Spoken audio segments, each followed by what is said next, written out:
भगवद गीता 5वां अध्याय।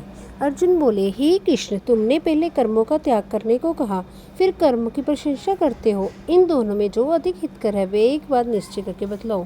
श्री कृष्ण बोले, कर्मों का त्याग और कर्मों का करना ये दोनों ही मोक्ष देने वाले हैं, परंतु इन दोनों में कर्म त्याग से कर्म योग हितकर है। जो किसी से द्वेष नहीं रखता, न किसी पदार्थ की इच्छा करता है, वह सन्यासी है। ऐसा पुरुष संसार के बंधनों से छूट जाता है। सांख्य और योग को मूर्ख लोग ये पृथक पृथक कहते हैं, पंडित नहीं कहते हैं। जो इन दोनों में से एक में भी अच्छी तरह स्थित हो जाता है, उसको दोनों फल प्राप्त होते हैं। ज्ञानी योगियों को जो स्थान मिलता है वही कर्म योगियों को प्राप्त होते हैं। ज्ञान योग व कर्म योग एक ही है। कर्म योग के बिना संन्यास का प्राप्त होना दुष्कर है। कर्म करने वाले मुनिजन को ब्रह्म प्राप्त होने में विलंब नहीं लगता। कर्म योग युक्त शुद्ध अंतकरण वाला, मन तथा इंद्रियों को जीतने वाला, संपूर्ण प्राणियों में अपने आत्मा को देखने वाला, कर्म करता हुआ भी कर्म फल से लिप्त नहीं होता।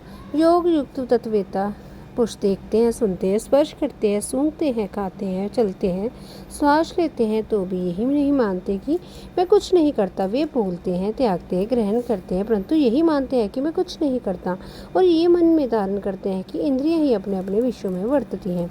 जो प्राणी ब्रह्म में अर्पण कर संग को त्याग कर कर्म करता है, वह पाप से लिप्त नहीं होता। जैसे कमल पत्र पर जल नहीं ठहरता, योगी जन शरीर से, मन से, बुद्धि से तथा इंद्रियों की शक्ति से रहित होकर आत्म शुद्धि के निमित्त कर्म करते हैं। योग मुक्त पुरुष कर्म फल त्याग कर मोक्ष रूप शांति का लाभ करता है, और जो योग रहित है वह कर्म की इच्छा के बंधन में पड़ जाता है। सब कार्य को मन से त्याग करके प्राणी इस मन द्वारा इंद्रियों की देह रूपी पुरी में ना कुछ करता है और ना कुछ करता हुआ आनंद पूर्वक रहता है। परमेश्वर किसी कर्म में प्रवृत्त नहीं करता, कर्म और कर्मफल को उत्पन्न नहीं करता। ये सब प्रवृत्ति द्वारा होते रहते हैं। परमेश्वर किसी के पुण्य तथा पाप को नहीं लेता। ज्ञान जो अज्ञान से आश्रित है, उससे जीव मोह को प्राप्त हो जाते हैं, परंतु आत्मज्ञान के द्वारा जिनका ज्ञान नष्ट हो गया है, उनका वह आत्मज्ञान परमेश्वर के रूप में ऐसा भाषित करता है जिस प्रकार सूर्य संपूर्ण संसार को प्रकाशित कर देता है। उसी परमात्मा में जिसकी बुद्धि स्थिर है, उसी में मन लगाते हैं, उसी में निष्ठ रखते हैं, और जो सदा उसी के ध्यान में लगे हैं। ज्ञान द्वारा जिनके सब पाप नष्ट हो गए हैं, वे इस संसार में जन्मते नहीं। विद्या और ब्राह्मण बिने में संपन्न, ब्राह्मण में, गाय में, कुत्ते में, चंडाल में, पंडित जन की दृष्टि समान रहती है।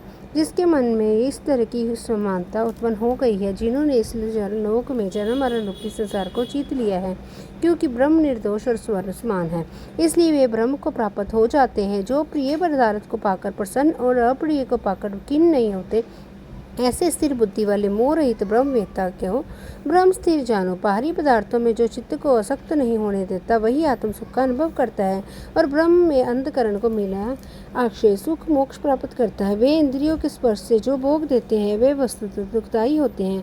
उनका आदि भी है और अंत भी है। हे कतन्य ज्ञानी लोग, ऐसे लोगों को से रत नहीं होते। शीश उड़ने के पहले जो मनुष्य काम और क्रोध के वेग को सहन करने में समर्थ होता है, वह योगी और सच्चा सुखी है।